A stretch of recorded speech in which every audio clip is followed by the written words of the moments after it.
तो आपने सवारी को अपने साथ बिठाए हो, आपका काम है पीछे बिठाए ना। तो देखो जगह नहीं है तो फिर अपने साथ बिठाना है।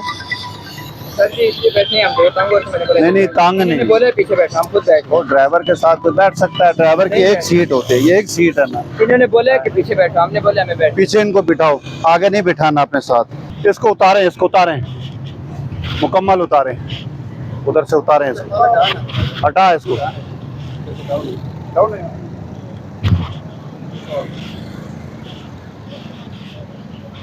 मैं उधर से रोन लगा के आया हूँ, फिर भी ये इधर नहीं है, वो सामान उठा रहे मेरे टेबल उठा रहे सर, और कोई बात नहीं, केले उठा रहे केले के मैंने चल ये बेचारा उधर काम करता रहा, लेकिन नेक्स्ट टाइम नहीं, वो सख्ती ना लड़ रहे। मैंने पता लग गया। रेडी चल हम छोड़ दे, इसनू छोड़ दे, छोड़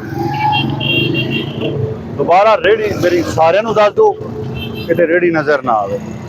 ये गली है ना, गली च लै जाओ, मोहल्ले च लै जाओ, इस रोड दे नजर ना आवे। एक गली च अंदर ये गन्ने वाला जड़ा है, इसनू दस देना। आ जाएगा इंशाल्लाह। आज असि FIR भी दे दे।